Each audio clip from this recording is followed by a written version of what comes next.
Sim, Sim? dá para ver. Então, maravilhoso. Obrigada, então, gente. Bom, então, a ideia desse nosso primeiro webinar é falar a respeito de nutrigenética e obesidade. Para quem não me conhece, eu sou Tatiane Fuji, eu sou nutricionista, fiz mestrado e doutorado na área de nutrigenômica e nutrigenética e atuo como nutrigeneticista há 6 anos no Laboratório Centro de Genomas. Há 6 meses, fui colocada como coordenadora do GIG, que é o Grupo de Inteligência Genética, e lá a gente tem um grupo multiprofissional e nós trabalhamos com várias áreas distintas, desde nutri, farmacogenética, oncogenética. Então, são áreas que se integram, mas cada uma com sua expertise. No ano passado, o Centro de Genomas foi incorporado a um grande grupo europeu, francês, que é o Eurofins. E a ideia desse webinar é para levar o conteúdo para vocês, para todos os profissionais que têm interesse, para que a gente possa, então, trocar informações e trocar conhecimento. Esse é o nosso principal objetivo. Para o nosso bate-papo de hoje, eu optei em falar em 4 tópicos. Vamos falar sobre a fisiopatologia da obesidade, vou pincelar algumas informações mais relevantes, sobre a obesidade poligênica, sobre os polimorfismos, aqueles que são mais estudados, e trazer algumas perspectivas dentro do cenário da genômica nutricional, o que nós podemos pensar enquanto nutricionistas, profissionais de saúde, médicos, o que a gente pode pensar em termos de nutrição de precisão para aplicar com os nossos pacientes e para ajudá-los do ponto de vista genômico, sabendo que essas informações não são informações determinantes, são informações que trazem ali predição. Quando a gente pensa em obesidade, nós sabemos, né, pela última pesquisa da Vigitel, por exemplo, que a nossa população brasileira, a população adulta, tem cerca de quase 20% com status, com perfil nutricional de obesidade. Isso influencia de uma forma muito mais ampla do que simplesmente um depósito de tecido adiposo, uma reserva energética, muito mais amplo, porque se refere a um processo inflamatório crônico. E esse processo inflamatório crônico, também conhecido como subclínico, ele, além de favorecer a hipertrofia desse adipócito, ele também promove uma resposta inflamatória muito importante, infiltração de células do sistema imunológico, macrófagos, e aí, na verdade, primeiro monócitos para serem diferenciados em macrófagos.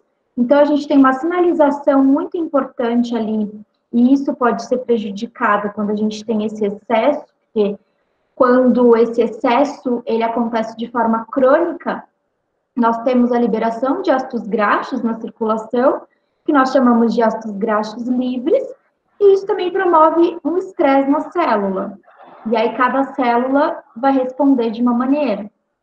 Além disso, e mais recentemente, sabemos da importância da microbiota, então, de quanto que esse processo inflamatório ele pode ser favorecido por um desequilíbrio na microbiota, e o contrário também, um favorece o outro. Alterações cardiovasculares com esse aumento de inflamação, alterações hepáticas, porque além dessa inflamação, eu também posso observar um aumento do estresse oxidativo, como, por exemplo, aumento de espécies reativas de oxigênio, por exemplo, que estressa ainda mais a célula. E, além disso, tendo mais alterações a nível pancreático e a nível de células beta, com alterações no perfil de insulina e de glicemia, e, por fim, alterações a nível de músculo esquelético, com processos inflamatórios e também esse acúmulo, que não vai ser interessante, o acúmulo de lipídios nesse tecido, porque não vai ser utilizado exatamente para reserva energética, ele vai ser utilizado principalmente para prejudicar a via de sinalização da insulina, favorecendo o processo de resistência à insulina. Então, quando a gente fala de obesidade, essa obesidade central principalmente, nós estamos falando de uma doença de base e por trás dela existem outras comorbidades. Então, por isso que é muito pequeno quando a gente pensa somente nos genes associados à obesidade.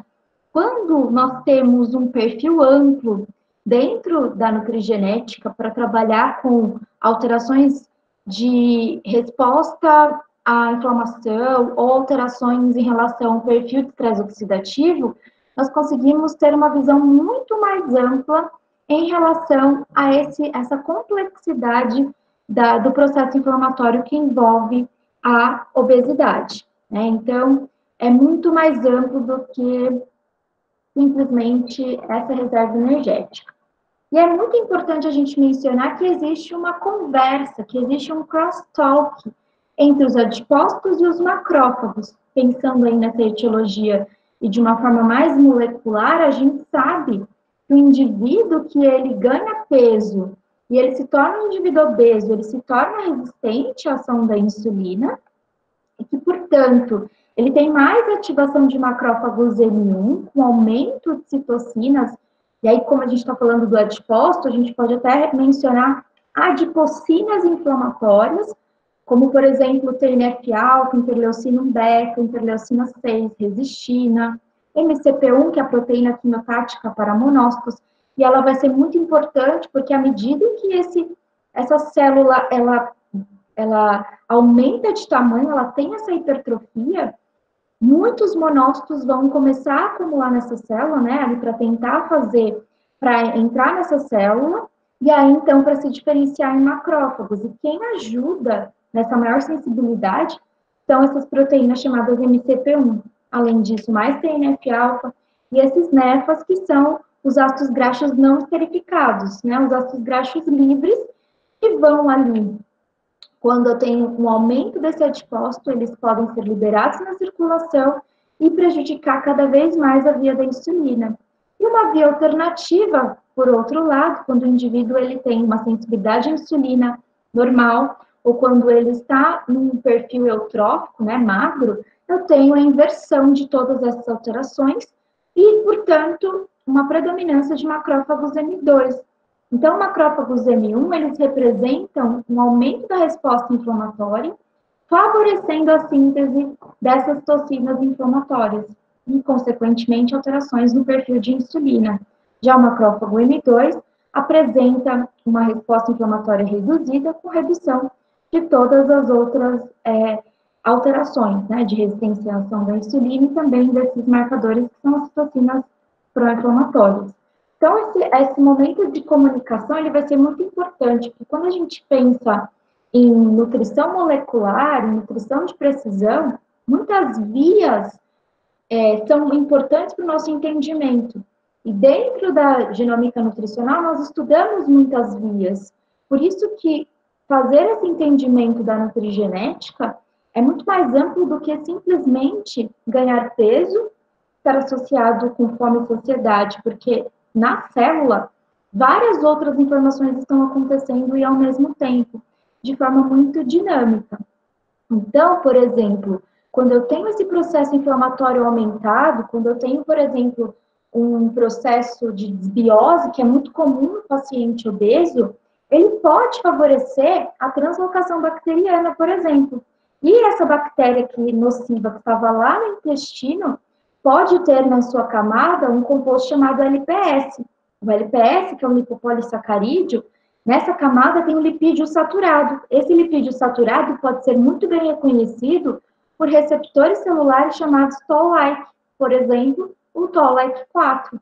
E esse Toll-like ativar uma cascata de resposta inflamatória que, consequentemente, né, se a gente pensar aqui nessa primeira possibilidade, vai influenciar a expressão de NF-κB, levar à produção, né, e a expressão de mais citocinas inflamatórias que vão prejudicar outras vias ao mesmo tempo, como, por exemplo, a gente pode ter aqui, ó, se a gente seguir a setinha, TNF-alfa. Então, aqui a gente tem o receptor de TNF-alfa, de TNF, e aí a gente tem mais ativação das vias, promovendo a longo prazo a resistência à ação da insulina.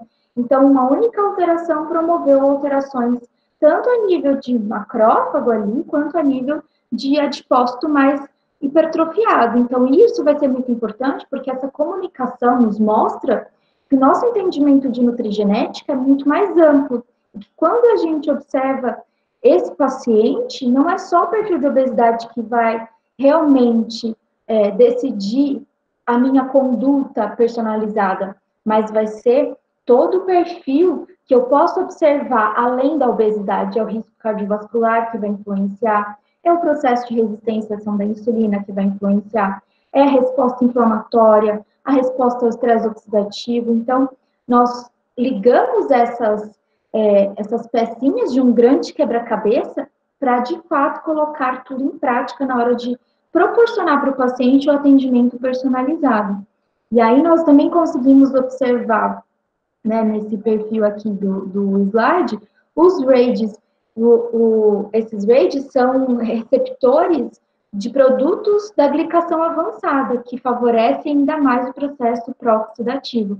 Então, tudo isso junto pode favorecer com que esse processo ele se destaque por ser um processo de longo prazo, por isso crônico, mas que tem um impacto clínico importante.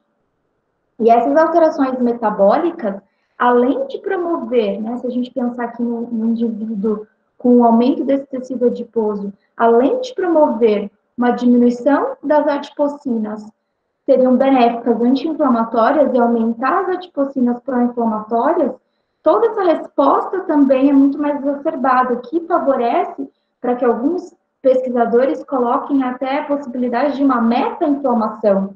Essa meta-inflamação é uma alteração metabólica, uma alteração que ocorre em todos os tecidos ao mesmo tempo, como nós vimos nos slides anteriores.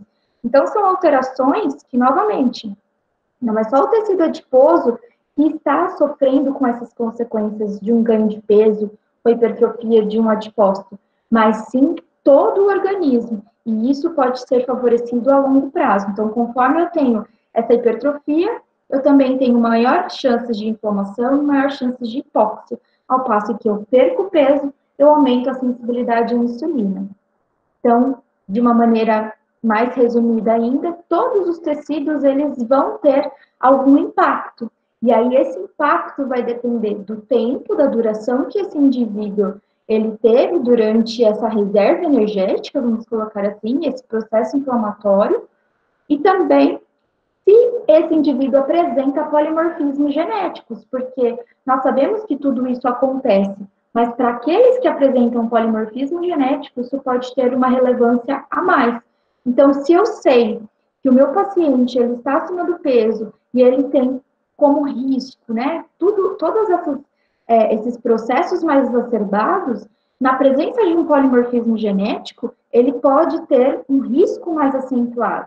Então, a importância de se conhecer o polimorfismo é exatamente para a gente tentar ser mais assertivos nas nossas condutas e pensar que esse indivíduo ele pode ter mais prejuízo pela presença ou não de determinados polimorfismos. Então, quando a gente pensa na obesidade, nós estamos falando hoje sobre a obesidade poligênica, porque, claro, existe a obesidade monogênica, quando a gente tem uma alteração única e simples, geralmente uma mutação, então é uma alteração que corresponde a uma alteração que geralmente tem um desfecho associado, então já teria ali um diagnóstico, uma obesidade precoce, ou alterações sindrômicas, como, por exemplo, uma Prader-Willi. Então, o paciente ele não só é obeso, esse paciente ele é obeso e ele também pode ter um retardo mental. Opa, acho que pronto. Então, esse paciente ele é obeso, ele pode ter um retardo mental e ele também pode ter, por exemplo, um hipogonadismo, então uma dificuldade ali na maturidade sexual. Então, são outras alterações que são decorrentes dessa obesidade sindrômica, que não são alterações que nós vamos comentar no webinar de hoje. Nós vamos comentar de alterações poligênicas, que envolvem muitos genes, e esses genes, consequentemente, tem ali uma conversa entre eles, e vai ser importante essa nossa discussão para nós pensarmos juntos em relação a observar variantes genéticas de forma pontual e observar o todo. Quando nós pensamos em obesidade poligênica, nós também estamos mencionando a importância e a relevância da genômica nutricional. Então, se nós estamos falando de nutrigenética, a nutrigenética estuda tudo que envolve as características genéticas do indivíduo, e aí principalmente os polimorfismos genéticos, né? Poli, muitos morfismos, formas. Então, várias formas daquele gene se apresentar, do mesmo gene se apresentar, ou então alterações de inserção ou deleção, mas mutações não. O que vai diferenciar um SNP, por exemplo, de uma mutação, basicamente, de uma forma bem didática e bem simples, vai ser a frequência com que ele se apresenta na população. Geralmente, a mutação é abaixo de 1%, e o SNP acima de 1%. A maioria dos polimorfismos que é avaliado, né, das variações que são avaliadas nos exames de nutrigenética correspondem aos polimorfismos de nucleotídeo único, ou SNP, que é a troca de um único nucleotídeo. Então, por exemplo, se eu tenho um determinado gene, a presença de um A, e isso corresponde com um T, mas se esse gene para um outro indivíduo, ao invés de ter esse A, ele tem um C, quer dizer que ele teve a variação. Teve a variação de A para C. E isso corresponde a um polimorfismo único, simples. Então, quem faz essa leitura, quem faz esse estudo de entender quem são esses polimorfismos, é o laboratório. O laboratório, ele se compromete em entender a localização desse polimorfismo dentro de um gene, e aí, então, entregar essa informação. Olha, prescritor, olha, nutricionista, médico, paciente tem um polimorfismo no gene associado com perfil de vitamina B9, com ácido fólico. E aí, então, o próprio nutricionista ou médico, ele vai atuar na nutrigenômica, colocando todas essas informações de forma factível para o indivíduo, de forma mais prática para o indivíduo.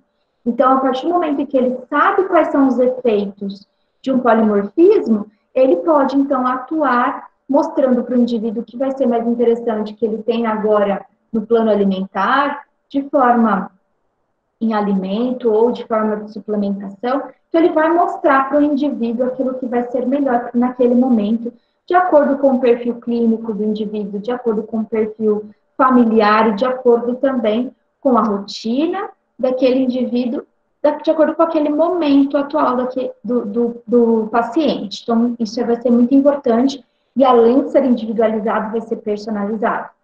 E todos nós praticamos ali o que nós chamamos de epigenoma ou nutriepigenoma, que hoje é um termo muito mais usado.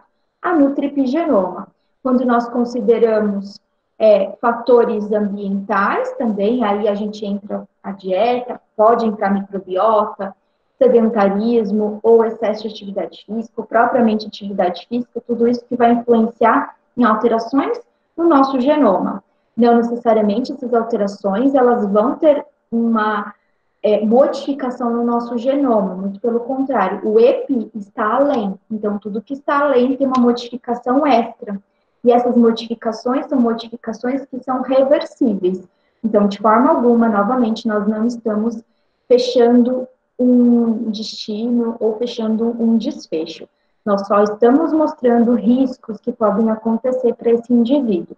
E à medida com que esse indivíduo ele tem contato com essas informações, pode ficar muito mais fácil para ele de ser convencido a ter mudança de atitude. Então, nós conseguimos delegar responsabilidades, e isso pode fazer muita diferença nos nossos resultados esperados.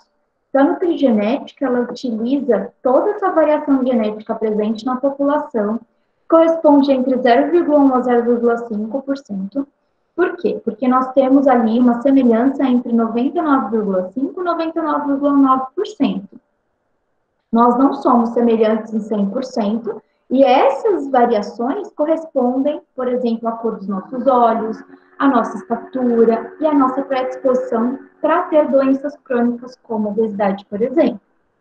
Quando nós olhamos para os polimorfismos, escolhemos esses polimorfismos para entrarem nos exames, nós estamos olhando pela primeira vez em estudos de associação, que eu vou mostrar quais são esses estudos, por exemplo, em estudos de genes candidatos. Então, não adianta eu olhar somente para um estudo de associação e não adianta eu somente olhar para um estudo de gene candidato. É importante que tenha ali os dois para dar mais peso e mais evidência científica na minha seleção, na minha escolha. Quando nós estamos falando de obesidade propriamente dita, esse perfil, ele mostra exatamente cada cromossomo aqui representando uma cor e cada cor representando uma característica que favorece o risco para a obesidade. Seja, por exemplo, o consumo energético, seja, por exemplo, a adipogênese, risco para adipogênese, ou o perfil de lipídios alterado, ou o metabolismo para o carboidrato, por exemplo, ou então alterações no ciclo circadiano, o verdinho mais escuro. Então, são alterações que todos os indivíduos podem ter e que essas alterações estão distribuídas em praticamente todos os cromossomos e eles são muito importantes para que a gente tenha ali um equilíbrio entre eles.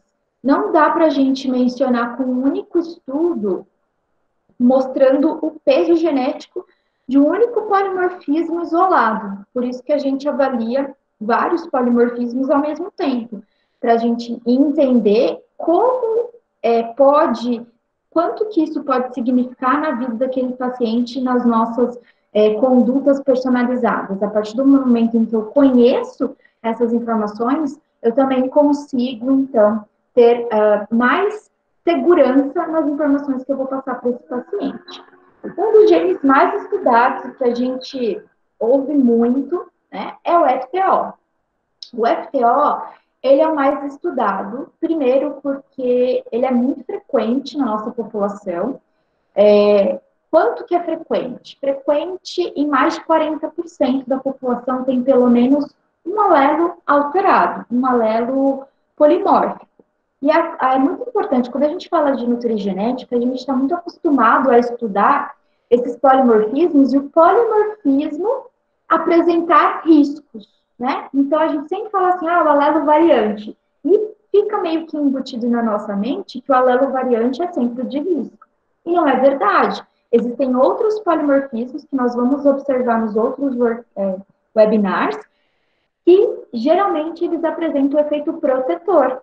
Então, isso é muito interessante. Por isso que a gente não pode pensar que sempre o variante é o de risco. Muitas vezes, sim.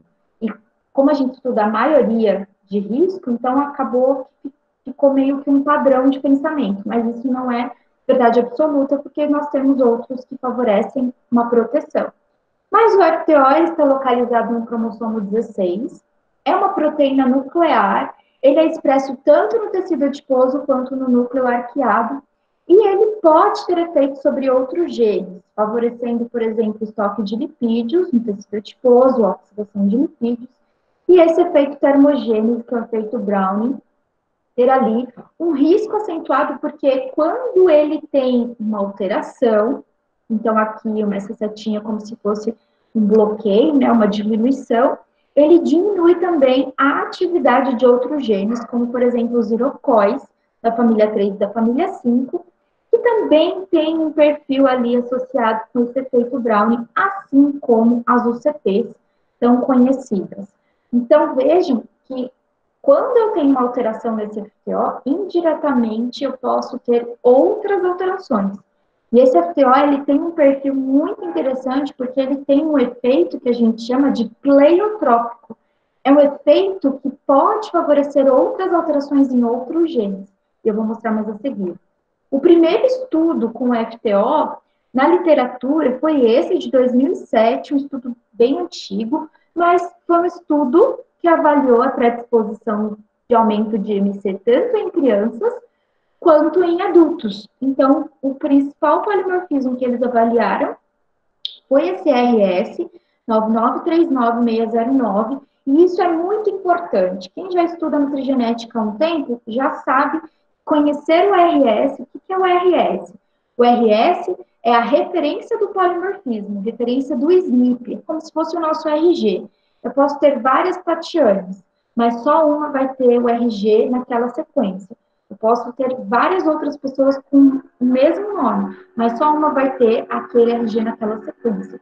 Eu posso ter vários FTOs, mas só um vai ter essa sequência 9939609.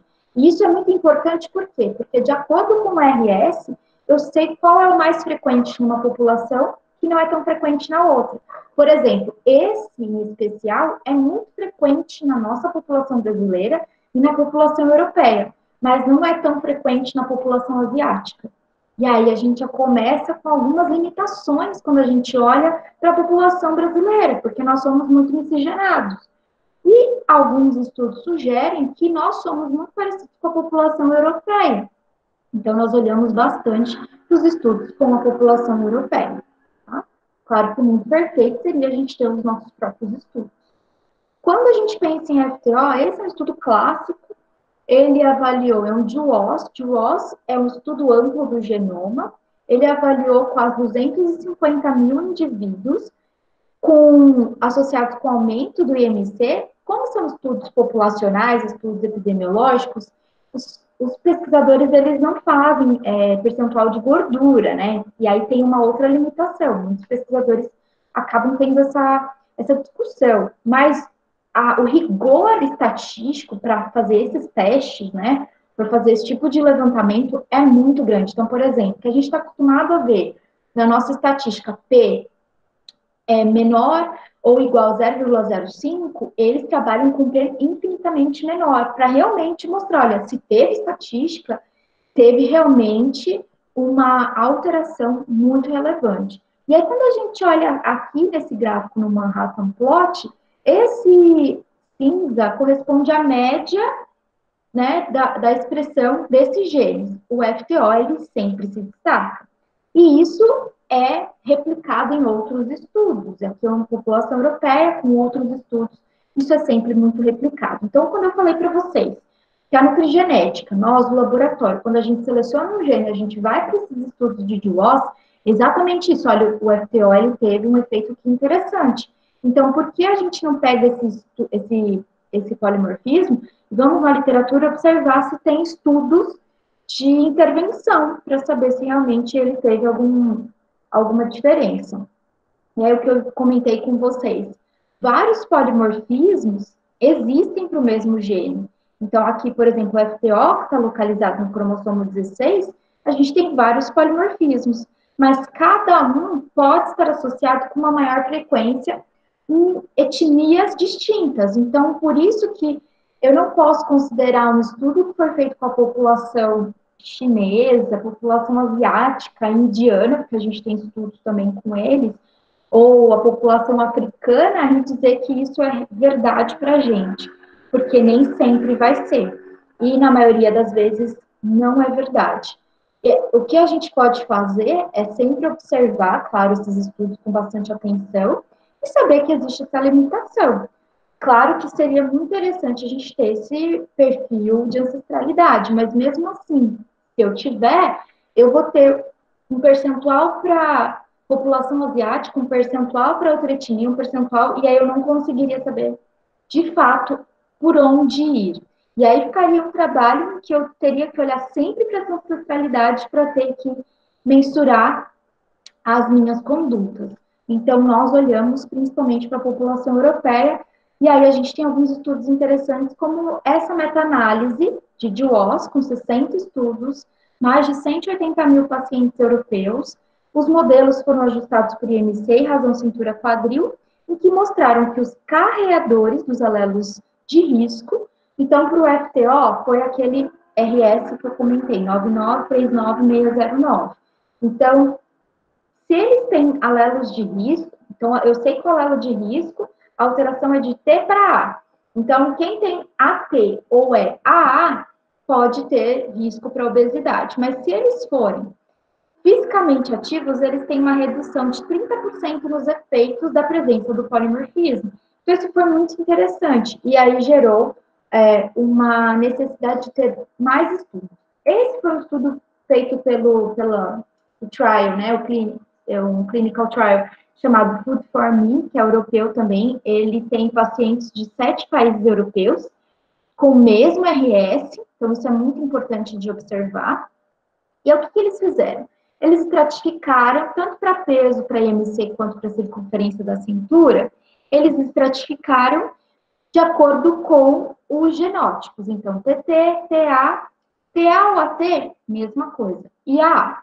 E aí fizeram essa avaliação. Se a gente observar, tudo foi estatisticamente significativo. Então, aqueles indivíduos que têm homozigose ou até mesmo heterozigose, eles têm um risco acentuado para ter mesmo essa adiposidade. E aí, os pesquisadores fizeram algo além.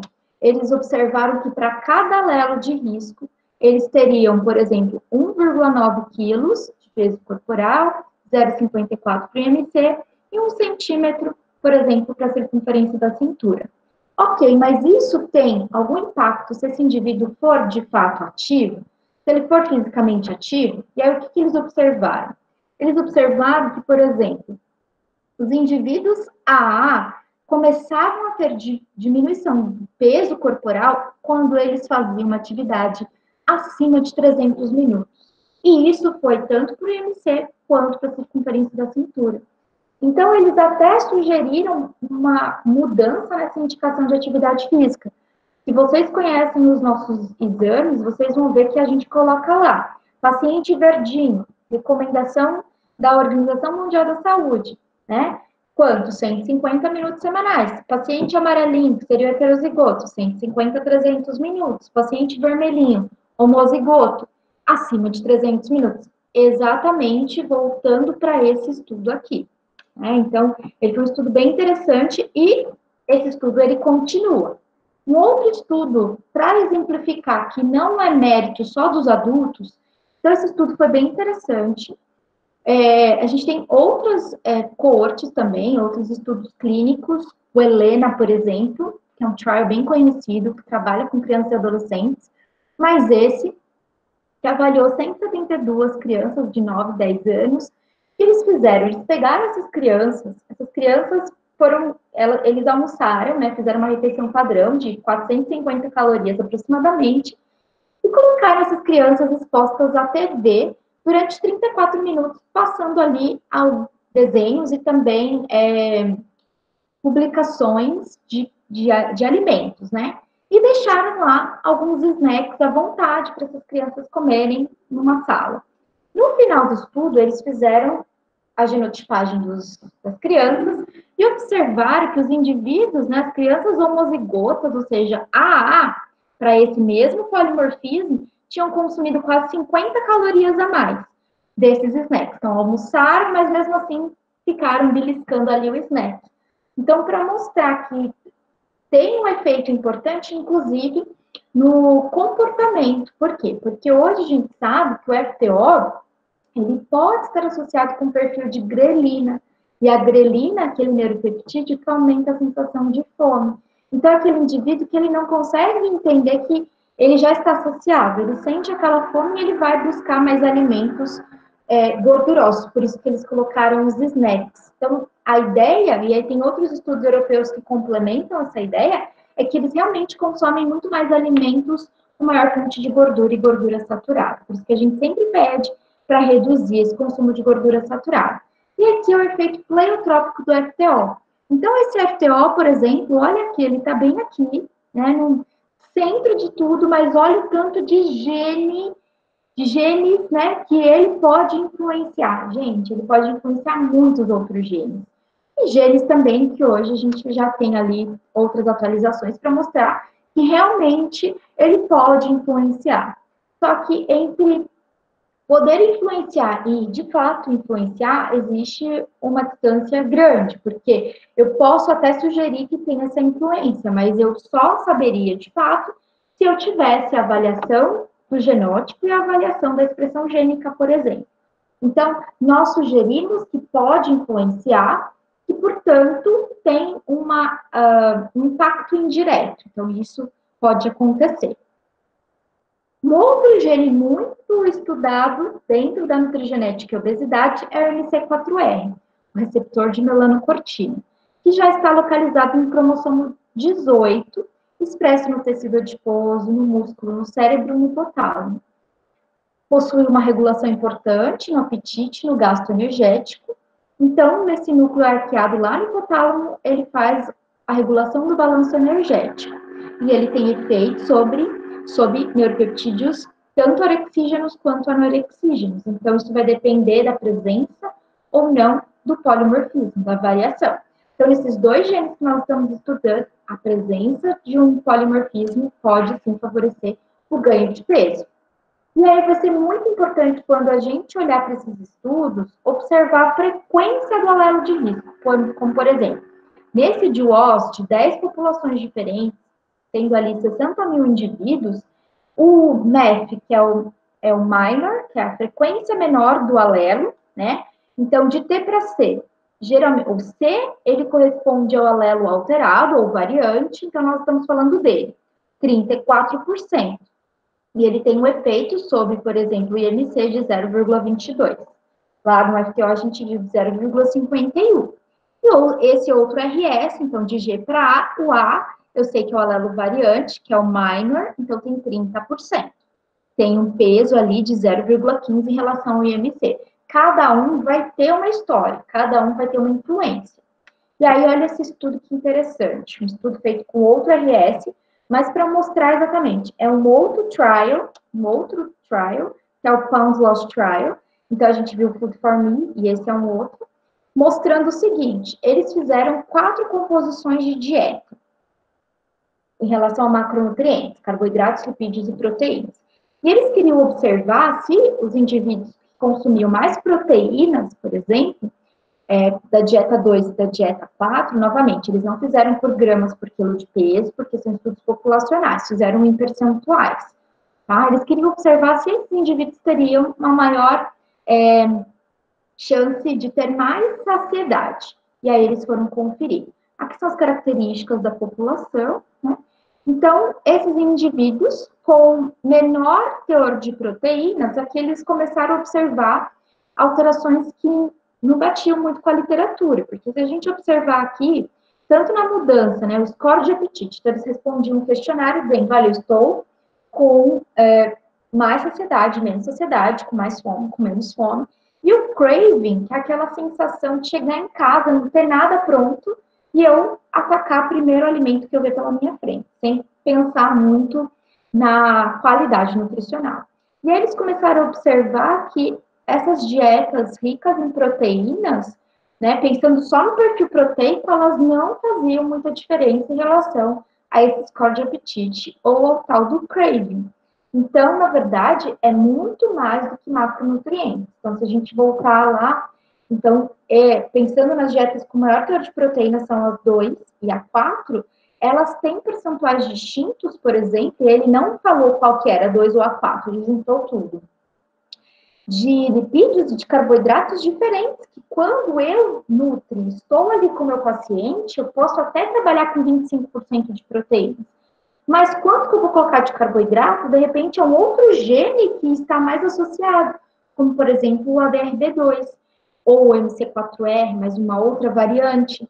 Então, eu preciso observar, por isso que, como eu comentei, são pecinhas de um quebra-cabeça que nós vamos montando para fazer, de fato, essa nutrição de precisão, essa nutrição personalizada, ser de forma factível para esse indivíduo, para que ele sinta que realmente foi feito para ele, sob medida.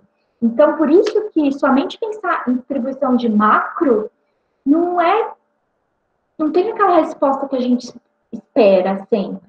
Eu preciso pensar nessa distribuição, mas eu também preciso pensar na distribuição de micronutrientes, saber se esse indivíduo, por exemplo, ele é um atleta, então ele vai precisar de mais carboidratos, ou ele tem aquele gene que favorece um metabolismo mais lento. Então, eu penso em outras informações para juntar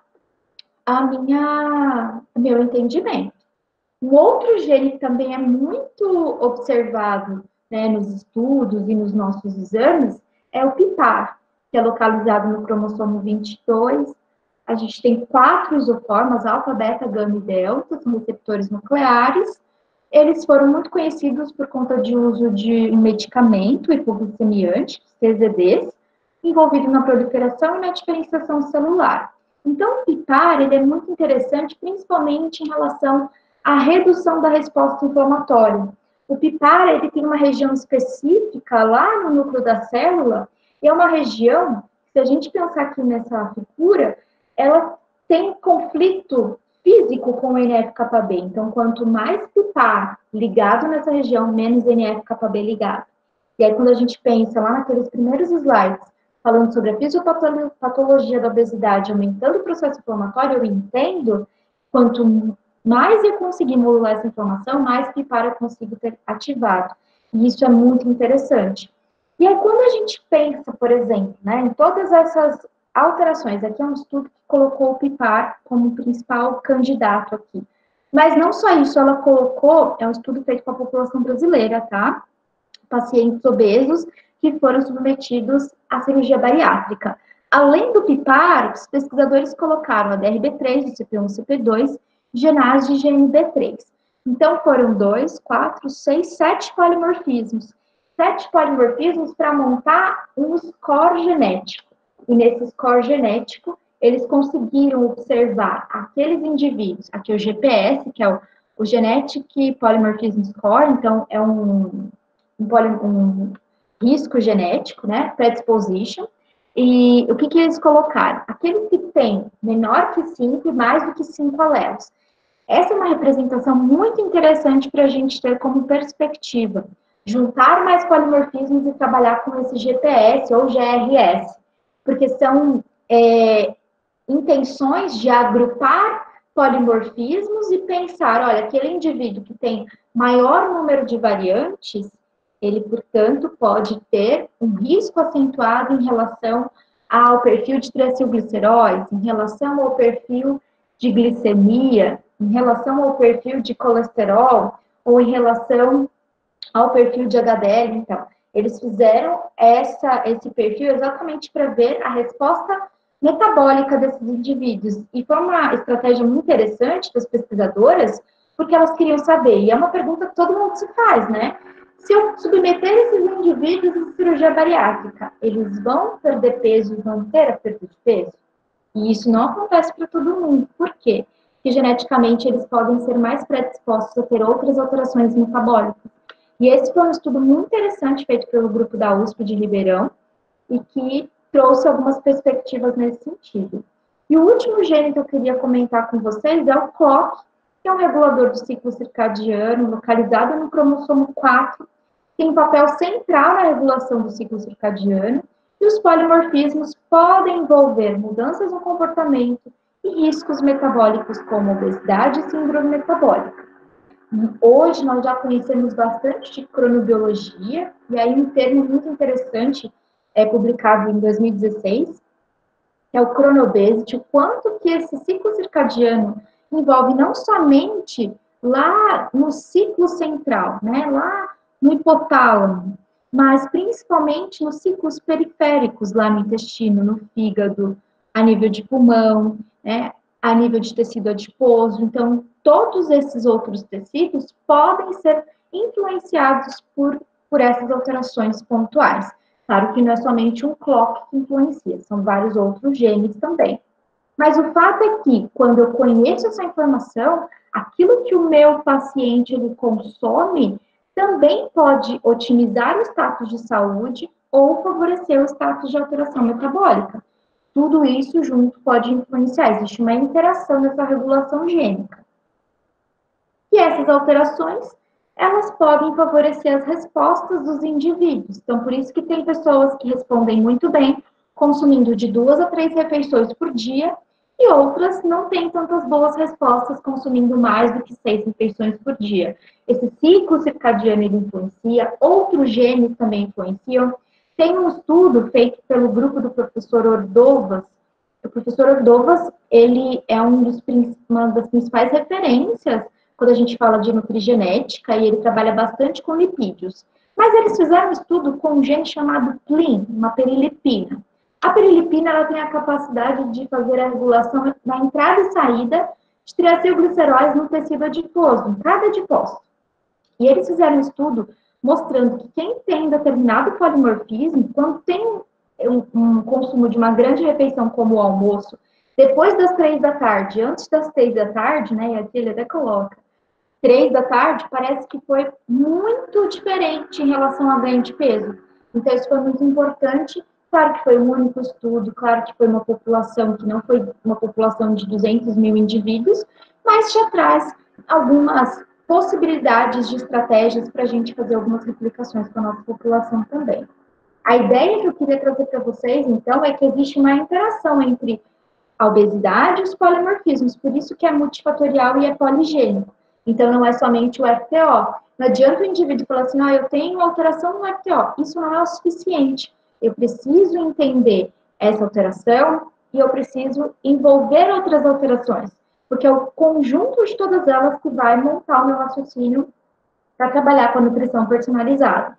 Os fatores ambientais, eles contribuem bastante, principalmente do ponto de vista epigenético, né? Porque a gente ainda tem influências lá do ambiente intrauterino, então já existe vários estudos mostrando que no ambiente intrauterino pode refletir a doença do adulto, então isso é bem importante, formando esse epigenoma. Essas alterações podem ser passadas de uma geração para outra, e mesmo que o indivíduo ele tenha um irmão gêmeo, as escolhas que ele fizer durante a vida pode sim influenciar no fenótipo de status de saúde preservado ou no fenótipo de risco metabólico. Então, essas alterações vão promover, de fato, de acordo com essas exposições, escolhas do próprio indivíduo favorecer essas alterações a longo prazo. Existe, assim como a gente tem Wikipedia, né, existe também alguns bancos interessantes para a gente pegar mais informações. Esse é um dos bancos que a gente consegue ter um mapa, né, desse perfil de obesidade, que é bem interessante. Olha só, esse perfil, né, é um mapa que representa a obesidade nos seres humanos, mas, assim, a ideia não é que a gente consiga visualizar, mas só para mostrar a complexidade. E aí a gente fala de FTO como se fosse o único que pode favorecer essas alterações, e na verdade não é. Ele é só a pontinha ali de um grande iceberg, né? Essa obesidade poligênica, como perspectiva, realmente é o uso de um score genético, juntando vários polimorfismos, mostrando riscos, mostrando alterações e pesos para cada polimorfismo, evidência para cada polimorfismo. Então, isso vai desde um indivíduo com 6 meses de idade até indivíduos com mais tempo. Então, tudo isso pode ser bem importante. Sobre os exames de nutrigenética, nós temos o parecer do nosso conselho e também temos o posicionamento da SBAM falando da utilização desses exames. Nós não temos uma necessidade de ter um curso, uma pós-graduação, mas é importante que o profissional tenha atualização e queira estudar. Quem trabalha com nutrigenética sabe que é preciso estudar. Esse é o nosso material, é o nosso exame, né? Aqui é um modelo de exame. Aqui a gente teve que mascarar os RS, mas o exame do paciente ele vai completo, com todos os RS para pesquisar, porque assim, o paciente ele fez esse exame, tem paciente que pergunta, né, Tati, se eu sou verdinho aqui, se eu fizer tudo certinho, vamos manter verdinho? Olha, se você fizer tudo certinho ou não fizer, você vai continuar sendo verde. Ah, mas se eu for vermelho nessa informação, fizer tudo certinho, eu vou ser verde? Não. Você sempre vai ter esse mesmo perfil, porque esse perfil foi constituído quando você teve a concepção, né? Quando os seus pais te conceberam. Então, essa informação ela é muito importante. E aí, então, isso não vai mudar, mas o que vai mudar realmente vai ser a resposta ao meio ambiente, a resposta fenotípica desse indivíduo, as características que são observadas. E aqui a gente tem uma interpretação simples das informações, de forma que o paciente ele não fique à vontade para fazer sua própria dieta. A ideia não é essa, a ideia é que os profissionais tenham autonomia para pedir o exame. Todos os exames entram no laboratório com um pedido de um nutricionista ou de médico. Nenhum exame é feito com um paciente na porta querendo comprar um exame. Porque a gente entende a importância do nutricionista nesse processo, do médico, a gente entende que é preciso ter autonomia, ter um conhecimento complexo, que não é uma simples informação, que essa informação não pode ser guardada na gaveta, ela tem que ser aplicada. O paciente precisa perceber que o investimento que ele fez teve um valor muito maior do que simplesmente aquele investimento inicial. Eu gostaria de agradecer a atenção de vocês até agora, e agora nós vamos abrir para as perguntas. Deixa eu ver como a gente faz.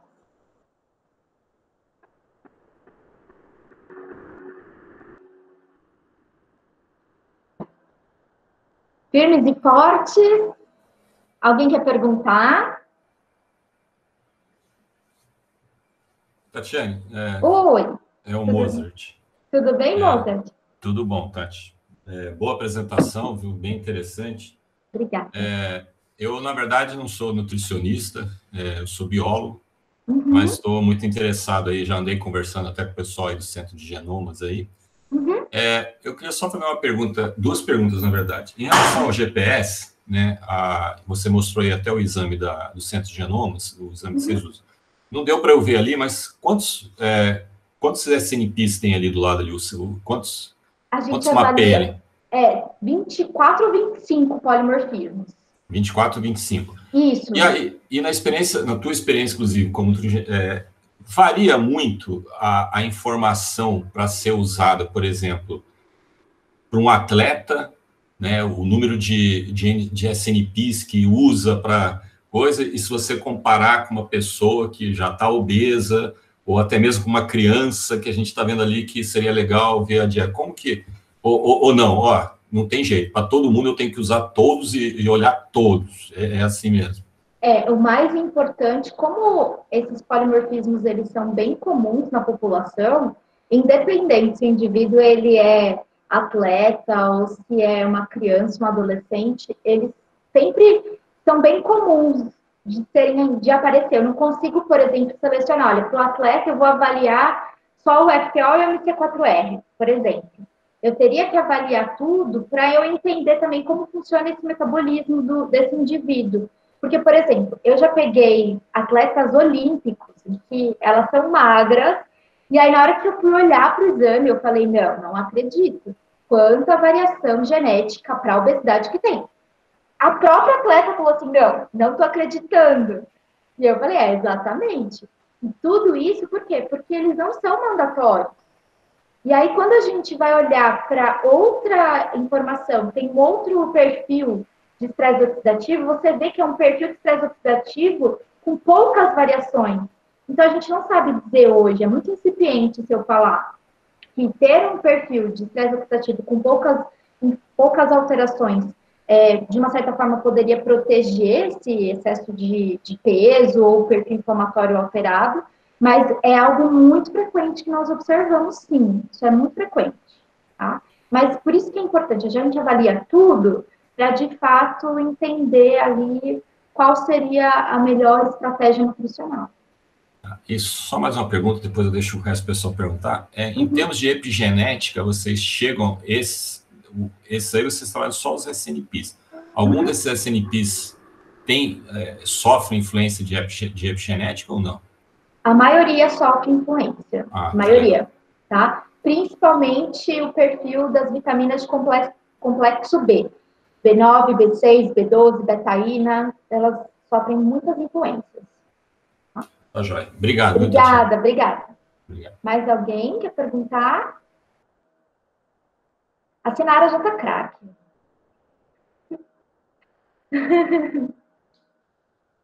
Andressa, tô vendo aí sua carinha, quer perguntar alguma coisa?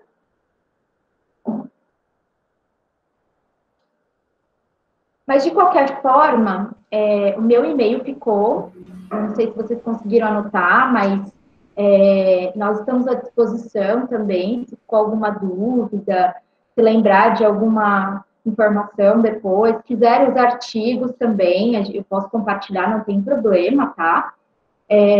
Eu acho que é uma contrapartida, né? Nós estamos aqui compartilhando informações, compartilhando experiências, e isso que mais importa. Então, mesmo que vocês não queiram tirar as dúvidas agora, depois a gente pode conversar sem nenhum problema. Se quiserem um laudo modelo também, eu acho que o Mozart ainda não tem, eu posso te encaminhar, né? Para vocês darem uma olhada, para estudar, para conhecer. Tá bom? Obrigada, Tiago. Obrigada, gente. Eu que agradeço. Pessoal, ó, cumprindo rigorosamente o nosso horário. Eu queria agradecer mais uma vez pela presença de vocês de uma forma virtual e espero vocês nos próximos webinars para a gente discutir mais sobre genômica. Vocês vão ver que nós teremos vários assuntos e mesmo que não sejam da nossa área, como farmacogenética, por exemplo, é algo que quem estuda genômica vai se interessar porque de alguma forma vai influenciar nas nossas condutas e no nosso entendimento e tudo, sabe? Eu acho que vai ser muito, muito gratificante, muito bom, tá bom?